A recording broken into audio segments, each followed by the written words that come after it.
Hello, everyone. Happy Friday from here in beautiful Colorado, where it's not so hot today. Here's to hoping. So, I'm Kyler Cheatham, joined by Adam Cheatham, as always, on our Confluential Live. And this is an opportunity for us to tell you kind of what we're seeing in our real client work from day to day.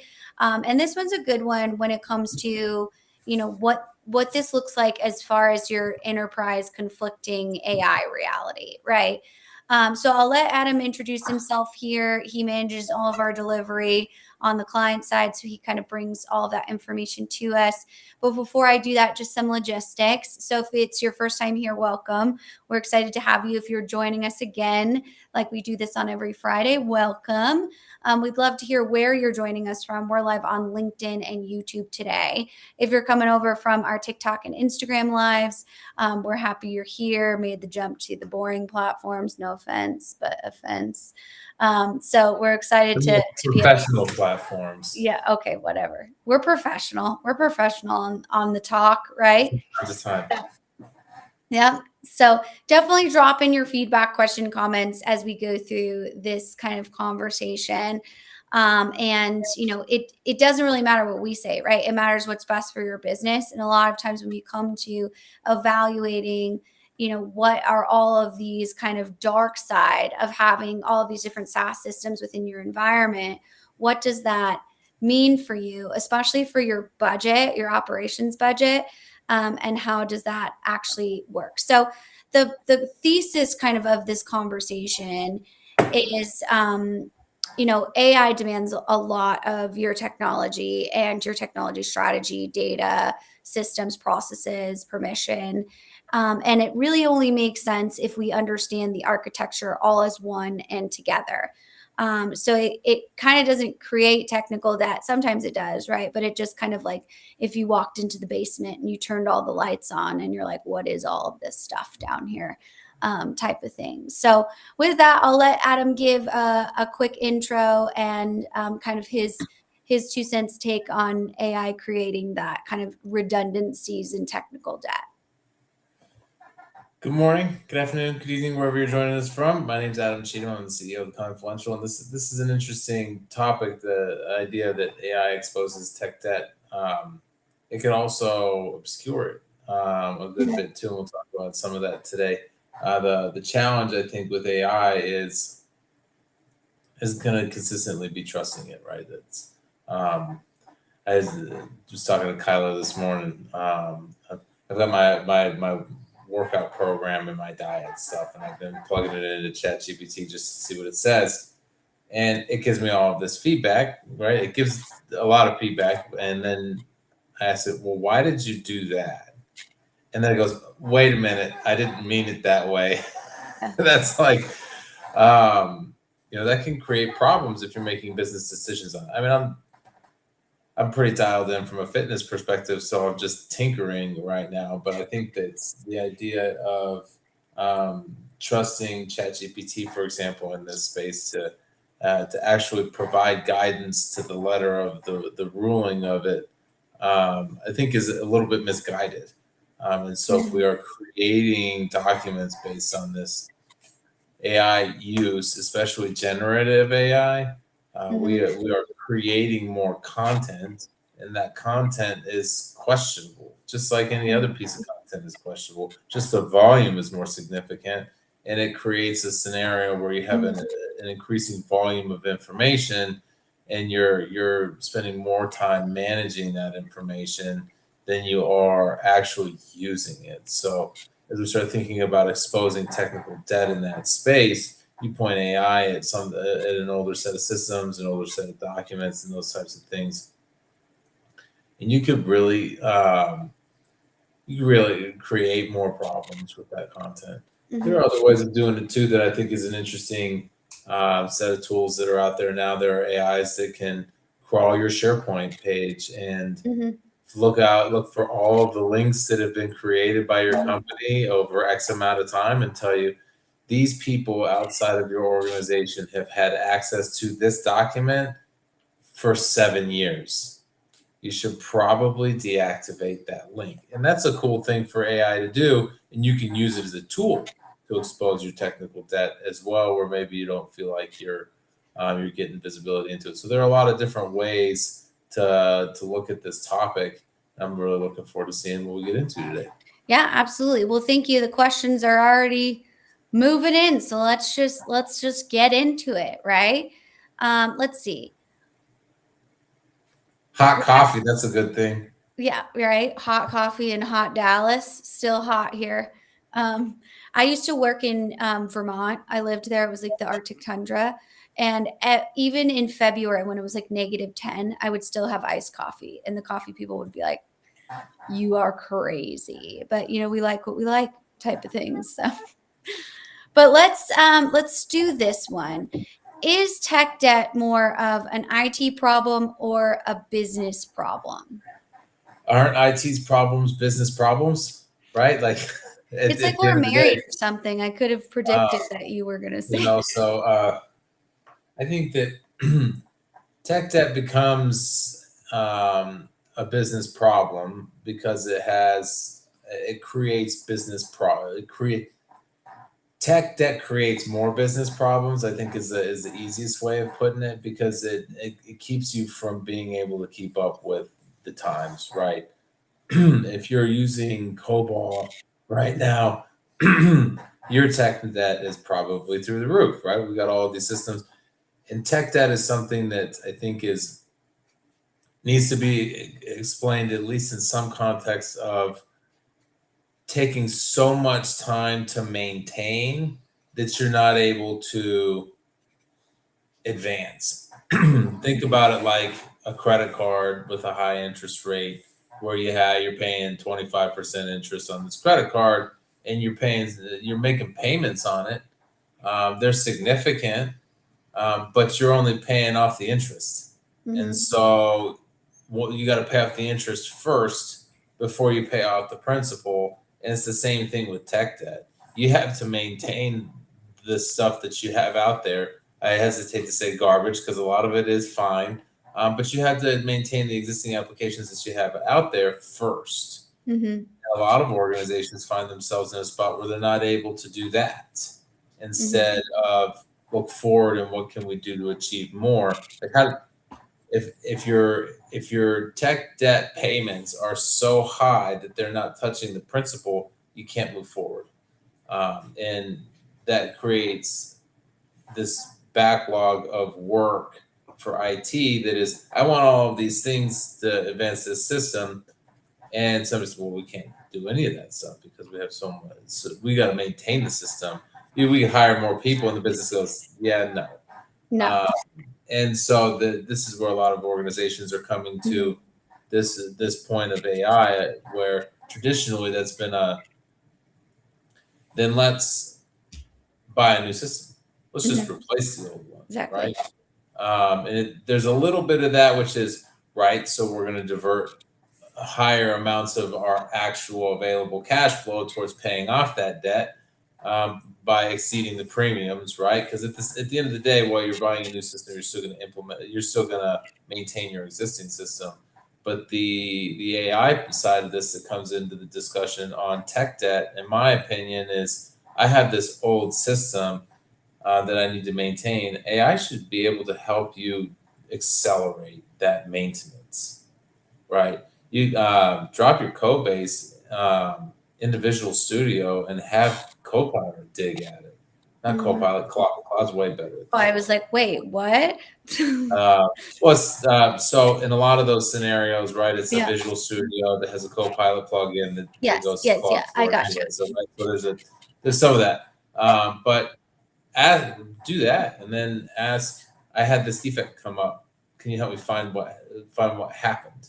And Mhm, you could turn hours of investigation into a pretty quick at mhm, least initial starting point for what we can do to fix this and what the problem is. So you might be able to reduce those interest payments so that you can divert some of your resources towards getting better. mhm. So, let's do a little bit of a scenario on this. When we look at essentially being able to now have all kinds of SaaS tools throughout the organization, right? Mhm. On a department level, they can buy SaaS tools. Whose job is it to make sure that none of those redundancies are creating technical debt? Um, that's an IT job. At the end of the day, what you're really asking is, how do we make sure that we don't buy redundant SaaS systems for things that we can already do with the systems that we have? Mhm, The business is going to ask for all kinds of mhm, stuff.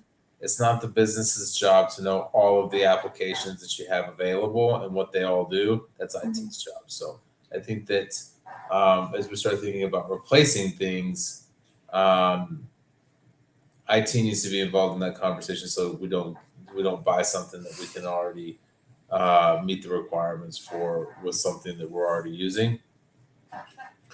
As we're thinking about that in general, I think that this question, should a company fix its tech debt before rolling out AI, or can it do both at once? I think if you're thinking about waiting for AI, you're in the wrong business at this point, right? Like if you're waiting to implement AI, you're not paying attention. So the answer to this is absolutely do both at once, but at the same time, you can't. Um, you can't do either without any sense of strategy or cohesive plan. Um, I think I still think of AI as that thing that is like smart when people started bringing their smartphones to work. I know that mhm, some of you on here were like don't know a time without a smartphone, and let alone when it wouldn't be allowed at work. I can't bring my phone to work. What type of tyranny is this? But I think that AI is going to fall into that bucket. Uh, mhm, People are doing it, whether you like it or not. They're either mhm, going to do it within your guidelines or they're going to do it outside your guidelines. And so, if you're thinking that you're going to wait, you've already that ship has already set sail mhm, without you. People in your company are using AI for lots of things right now, everywhere. That is a universal truth. The same way people are text messaging on their smartphones at work everywhere. It is a mhm. universal truth. It's a bit more accelerated than the smartphone revolution, but it is a non-avoidable thing.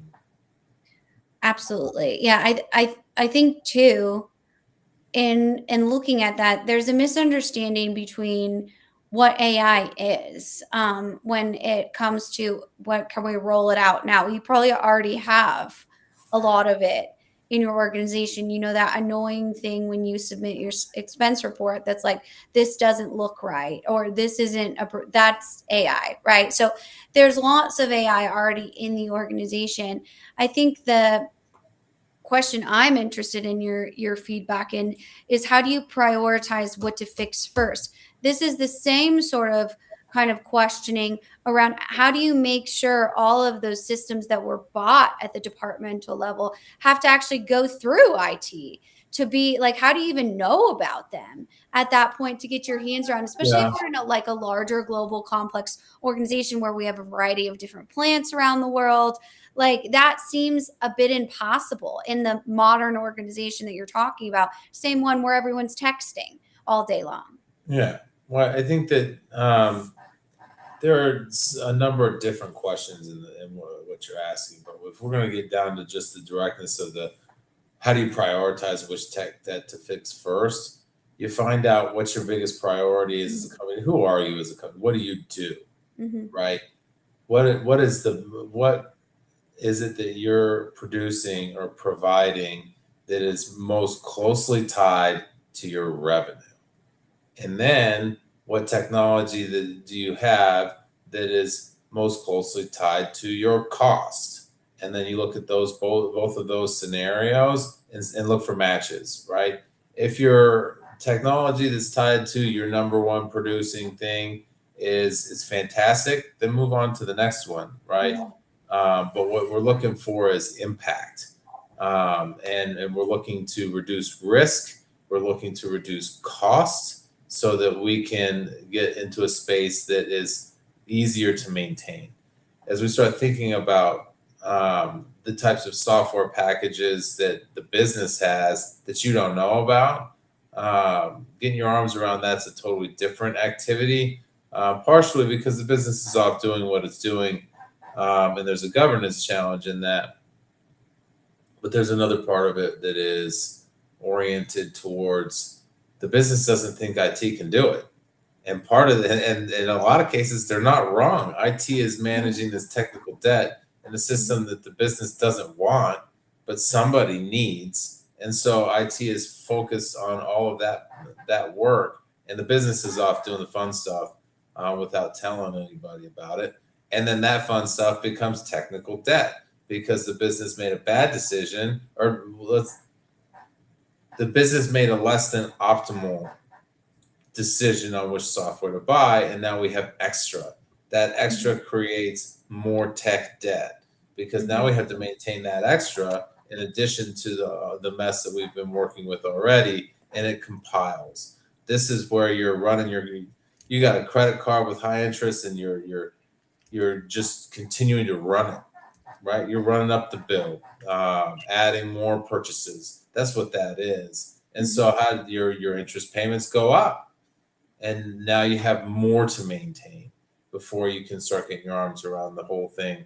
So there's a governance problem in that, but there's also likely, or at least in a lot of scenarios, a trust issue where the business doesn't think IT can do it.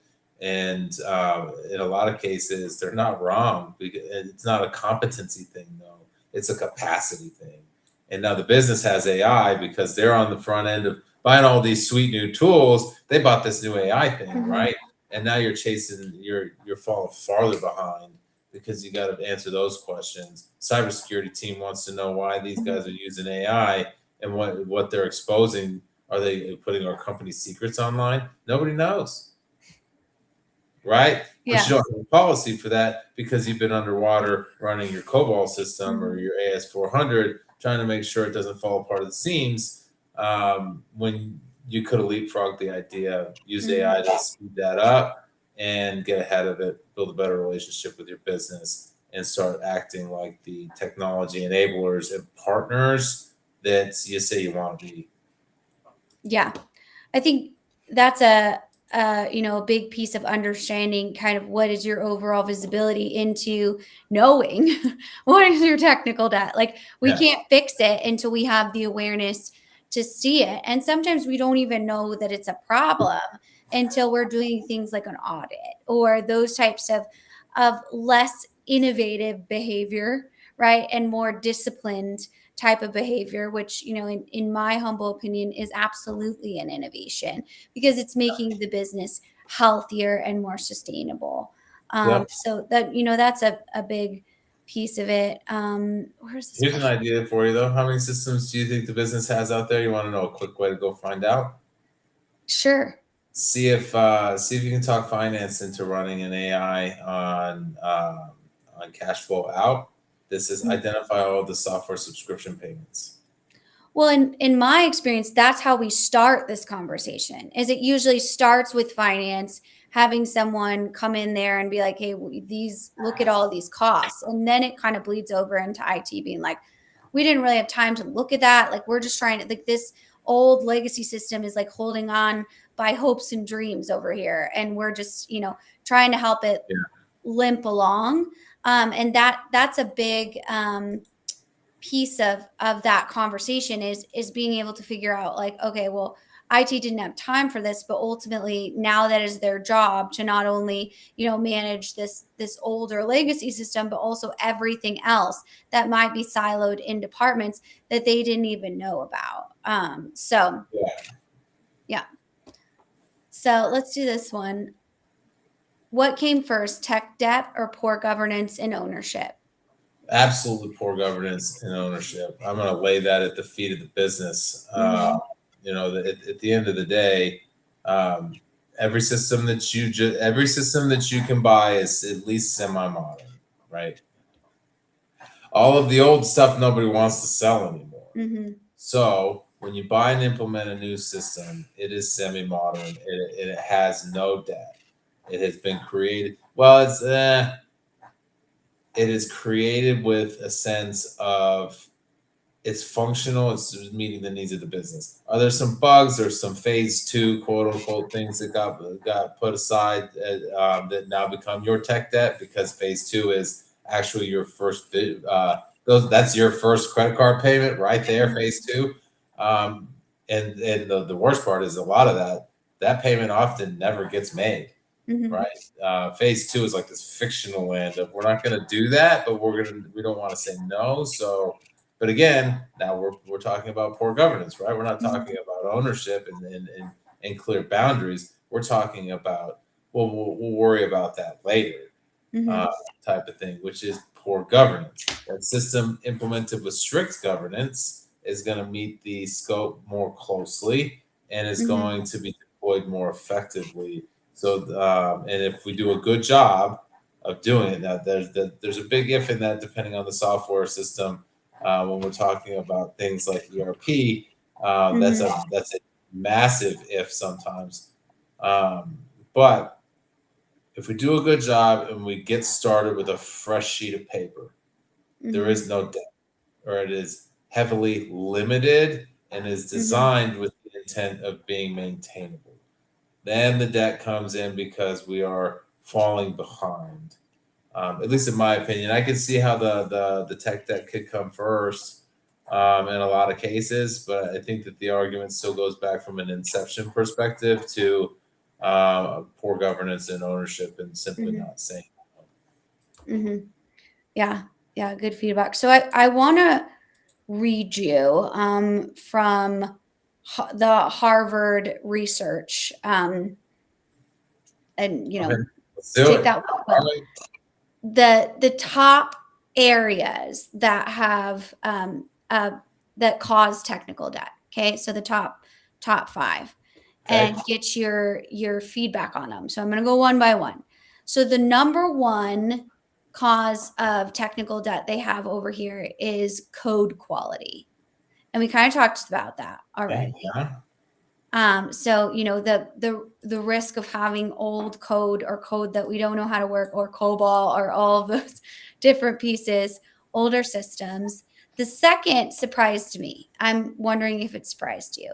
It was skill shortage in IT. I believe that. And those two things go hand in hand. If you don't have high skilled people in IT, they're going to write bad code. And if they're not skilled in being able to know how the systems function Yeah, and how they're tied together and what code's been written, they're going to write bad code, right? So those two, I would say, go hand in hand. So I don't know what 3, 4, and 5 are yet. So I don't know if I agree with them being I number love one, number I love two. when you do this, But when you're like, just so you know, I'm not going to commit to anything. Number three is high dependencies on outside vendors, like system integrators. I would disagree with that. If you're heavily dependent on external vendors, that's one thing. If you're misusing that dependency, I would say that's probably more the problem, right? You could have. I mean, that's what SaaS is. Hmm. Is outsourced vendor managed software, right? And ideally, SaaS is always up to date, and so Hmm. your tech debt is always low, right? So I would argue against that. However, we've just hired a bunch of contractors from some other tech firm to maintain our code base. That's different, right? I have an aging legacy system that I've fallen way behind on. And what have I done with my credit card debt? I took out a loan to pay it off, right? But I didn't even pay off all of it. I took out a loan to make my interest payments. That's what that is, where now you are using an external vendor that you're heavily dependent on to maintain your code base. Now you don't even know what's in it, right? It's a level of separation removed, and so I would say that if you look at that from one side, you could probably make an argument that that's a pretty major problem because you're losing control of your actual tech debt, but it's not. It needs context. Hmm. Okay, you ready for the last couple? Yep. Custom code was number Yep. 4, which I think is pretty. And then number 5 is lack of architecture standards. So, Yeah, I would agree with each of those. Custom code I would put in the as neatly related to the first two. Right. At the end of the day, we're talking about an aging code base that mhm, nobody knows anything about because the guy that wrote, or guy or gal who wrote all of this stuff, retired 15 years ago, and now you're stuck with it, and somebody's trying to figure it out. Right. So if we're in that scenario, most of that is custom code. Right. There's a reason you're behind on your updates. It's not because you're out of the box. We'll put it that mhm, way. So your custom code is related to your bad code side of things because you write a whole bunch of custom code, and then mhm. you have more of it that you write to add enhancements. Then that code starts to conflict with existing code, so you write a band-aid as a bug fix, and we keep moving. Right. This is the cycle itself. This is just how it works. And then what you end up with is a lot of fixes that nobody knows everything about, and our custom code it starts to get either cyclical or contradictory in nature, and that's where it gets even harder to maintain because now that thing that broke over there, you have no idea which string to pull on to straighten it out. Absolutely. From an Um, architecture perspective, I think that there's also the thought process of that infers an integrations mhm, conversation. And now all you've done is you're trying to figure out um, which expense you're paying for when they're all over every single credit card, right? Your payments are mhm. everywhere, nothing's connected. Your system doesn't live in any particular singular place. You have no single source of truth, and now your architecture is causing problems because you haven't governed it appropriately. Yeah. And I think that governance all is a huge part of the architecture, right? When we look at a legacy architecture and the standards that go into it, what does that look like as far as a governance process and just overall strategy in here? So this is an interesting one from Jason. This is talking about kind of mergers and acquisitions, or even when you're going from one department to another or one plant to another, which I know you see a lot, and they might make the same things, but they do it very differently when it comes to the processes. All is perfect, no technical debt in company A, and then you acquire merge with company B. It's like buying a distressed property, right? You know, you should, if you're going to acquire or merge with that company B, you want to go into that eyes wide open and know what that tech debt is and have a plan for it. I would say that if you're acquiring or merging with company B and you're not able to handle that tech debt and it drags your company A into the mix, we've got a bigger problem now. All we did by trying to grow was create more issues, and now we can't grow in either company. So in that scenario, I would say that in company A, if we don't have any tech debt, then we should be using the skill sets and the Mhm. strengths that we have that helped us achieve that to to help company B get unburied. Yeah, absolutely. Or, I mean, how old is company A? And how old is company B, right? So there's lots of factors that go into that, and that can be through variety of different pieces of the business. So Yeah. when we're talking about specifically using AI to help re-engineer your architecture, or I guess it would be more like reverse engineer your architecture. I think we usually look at that with like eyes of or a lens of replacing legacy systems, and a lot of times that can be a huge cost to an organization instead of looking at what exactly is the legacy system doing that the business really depends on, or what exactly can we do to make sure that this legacy system can remain in place and we don't create this ripple of disruption through the business. So how can we kind of use AI to help with that that type of analysis? I would say use it like another set of hands, like an infinite set of hands, right? You create more agents to help diagnose more problems.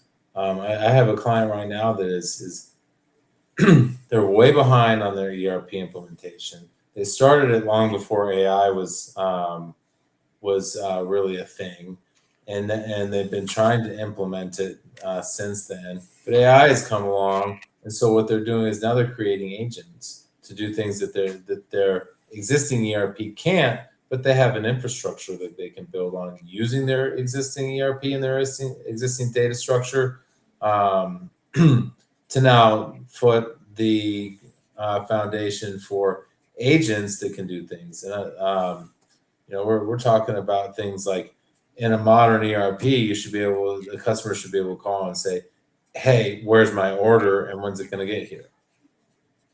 And when they can't do that, they're going to create an agent that says, "Take data from here, take data from here, take data from here, and give us an answer." And that's what that agent would do. So, and that's all based on old green screen information. If the data is good, it doesn't matter what color it is, right? It could be on a green screen. It could be on a modern cloud-based, browser-based ERP. It doesn't matter as long as it's good.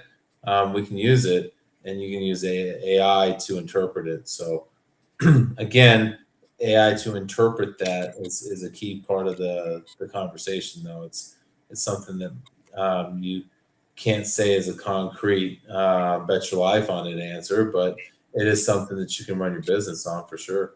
Yeah, absolutely. And I love the piece of like of not essentially changing it, but surfacing it, right? Like, where is it? And I think that's Yeah, a big thing for like undocumented APIs, undocumented integrations, customizations that nobody really remembers why we did them or, what happened to them, scripts that were written, a variety of other things that you didn't just realize were there, and being able to have AI analyze those kind of existing artifacts can really help in just the overall documentation. I think the issue with that a lot of times is it's not the coolest thing, right, that you could possibly have AI do, but it certainly is an efficiency that can really help with yeah. those types of pieces.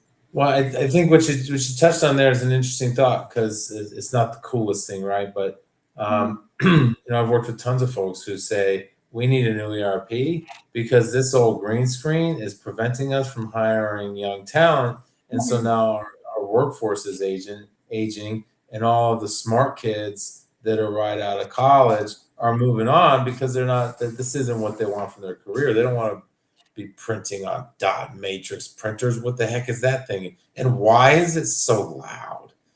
Mhm. Right? I can hear it over my AirPods. Mhm. Um, I think that what you can do though these days is say, yeah, we've got an older architecture, we've got an older system here, but we're an AI forward company.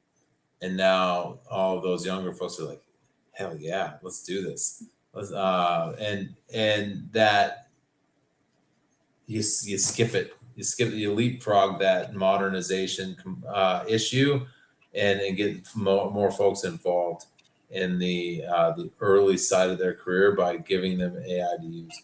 Now, I think it's worth saying one of the things that I've had a lot of frustration with recently that Mhm. everybody should be looking out for is folks that are using AI to do their job for them, not to do their job with them as an enabling tool, but to do their job for them. If that's what's happening, you need to get that sorted out quick. Mhm. Because at the end of the day, that means that person is adding no value. Mhm. It could be anybody. And I promise you, there are plenty of people out there who know how to use AI well enough that replacing that person who's just using it to do the job for them is. Are you all right over there? Yeah, sorry, something popped on my computer here. Um, It's, it's and it some chat kid. What I an know. AI agent It like doesn't popped up, understand and I'm out like, loud. this is somebody's listening to us over here. But I mean, hopefully they are listening to us, but not on my specific computer that popped on my face here and started playing music. Our my speakers are attached to our daughter's like sleep machine, so sometimes I get her weird meditations for sleep that she uses. So sorry, my bad. Anyway, so I think you should be using AI to answer hard questions, but you should be using it in a way that allows you to think about things critically, and then evaluate whether or not it's actually helpful, right? Like, you can have an AI create an analysis for you, a Hmm. pretty detailed one. Yeah, you have Claude spit out 20 pages of content, right? That's what it is. It's content, right? Hmm. And then that content needs to be reviewed by somebody who can look outside the window, Yeah. right? I mean, I'm curious these days because I do remember this being a topic of conversation when I was younger about kids are checking their phones to see what the weather's like right now. It's like you could look out the window and go outside, and they're Hmm. like, "No, it's raining." Like, really? It doesn't look like it, right? Like, Reality. that context of pull your head out of the keyboard and bring your eyes up away from the screen and look at what's actually happening with your business, and don't forget that part of it, Hmm. because there will be plenty of people who will forget that for you, and that will Hmm. become your problem. So I want to pick up on one of the threads that you said when you were talking before you were so rudely interrupted by that random noise. But how do you know if an employee is just using AI to do their job? Like I would assume, right? We could probably see it in productivity, performance metrics, those types of things. But how do you kind of address that when it's a newer policy or it's a piece that's newer to the business that we didn't have to address 5 years ago? Yeah.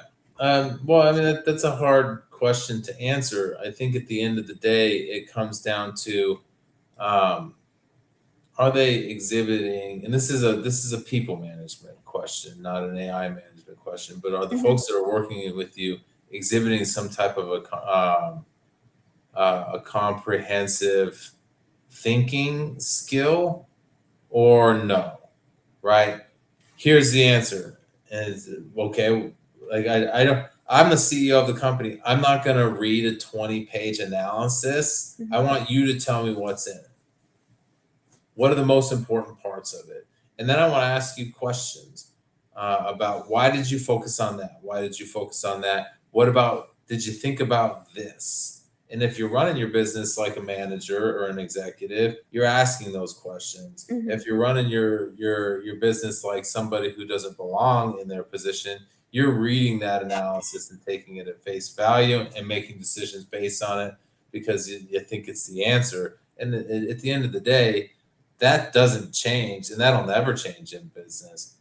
Leadership and executives will always be responsible for making decisions based on their skill sets, and that will be based on the information that comes to them. And my favorite example is the wealth of information that Amazon had when they decided that they were going to start the Amazon Prime program. Hmm. Um, all of the analyses that were brought to Jeff Bezos said that this is going to bankrupt our company. We cannot provide free shipping to all of our people for $100 a year. It's just not possible. The math doesn't shake out, and he's like, that's, he asked a ton of questions, thought really long and hard about it, and then he decided, I'm going to do it anyway. And he has revolutionized the not just his own business. He's revolutionized the world.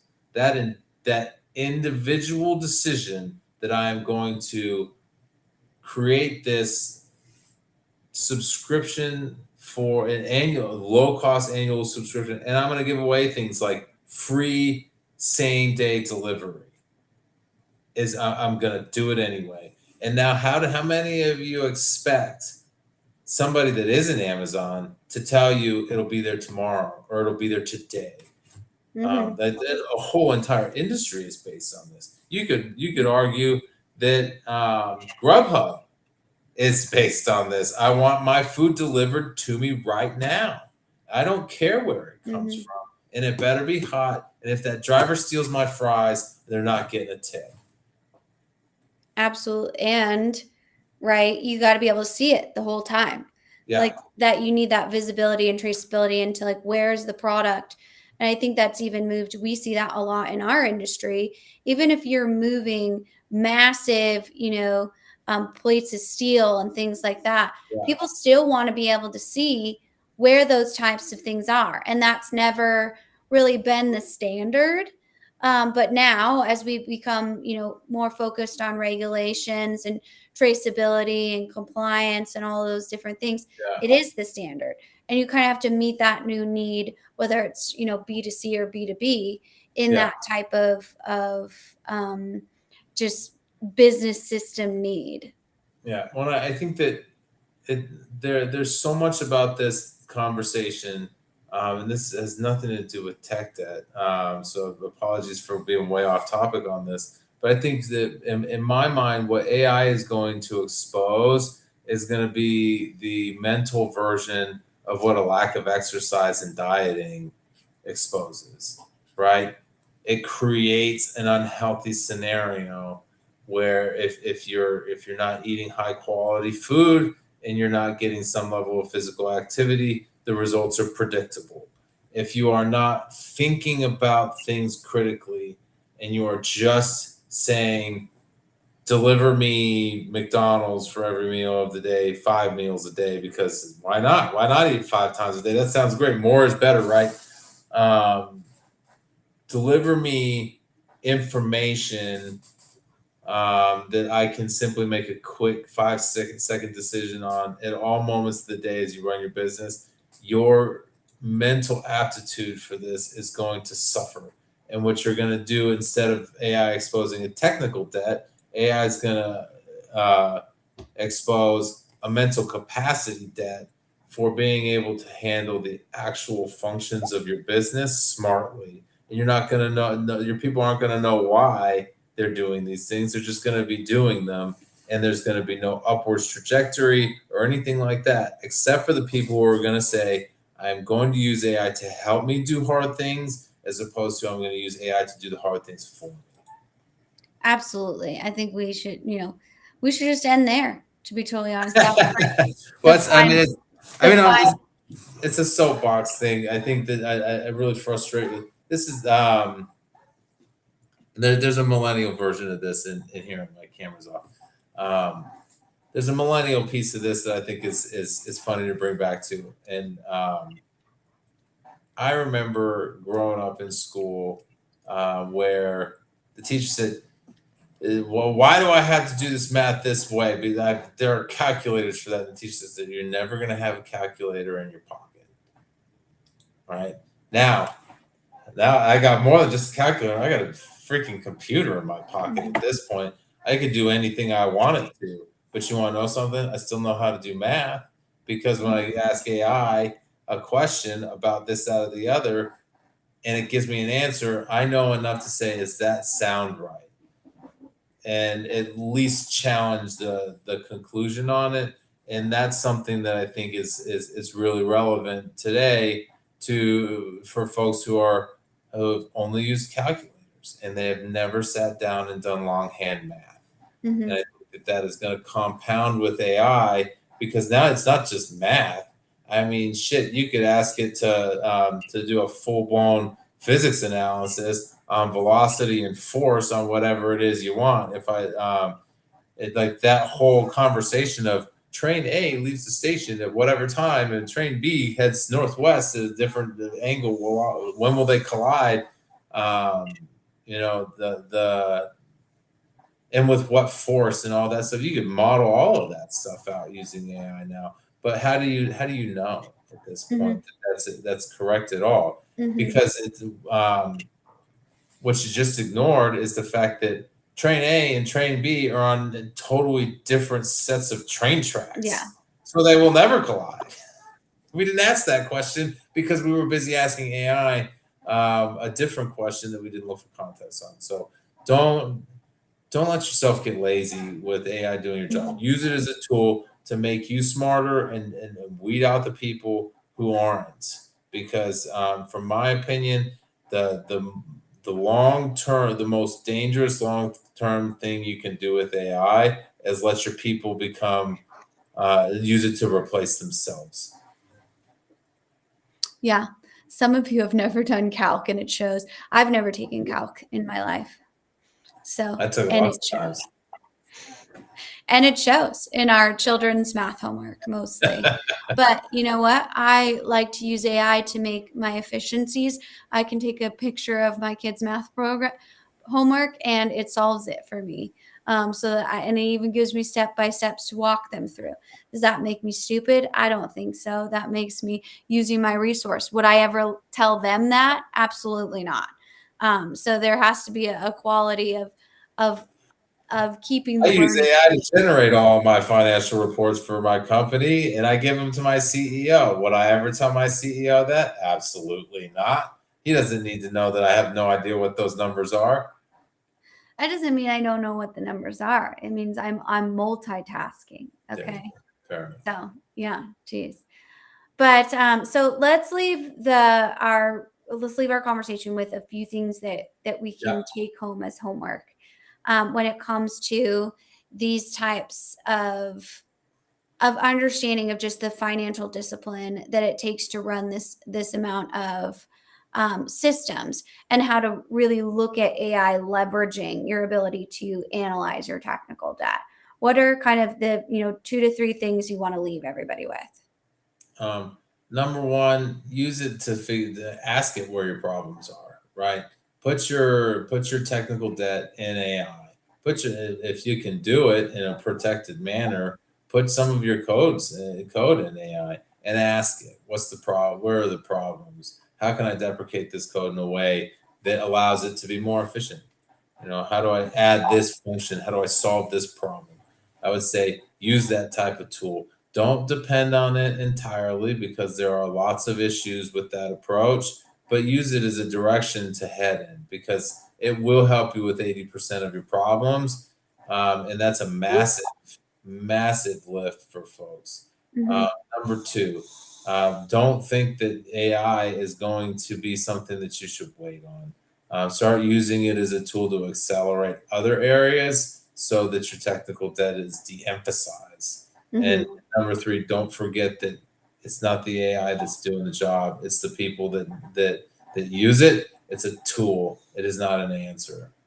It's a tool, not an answer. Couldn't have said it better myself. Well, thank you everyone for joining us in this conversation, and thank you for sharing your questions as well.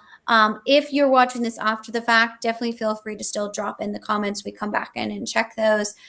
You can also DM us on any platform and ask additional questions, because as always, this is as unique as your own human DNA of what's going to work best for you. It has to be a diagnostic process to kind of understand where you are, where you're at, and what your options are, right, to move forward. So definitely let us know that. You can both reach us at Kyler@theconfluential.com, Adam@theconfluential.com. We're always really approachable, respond to those emails. And if you have a topic you'd like to suggest, we definitely would love to hear that in the comments or our DMs as well. So thank you to the audience. Thank you, Adam. And we will see you guys next Friday. Thanks, everybody. Have a good weekend.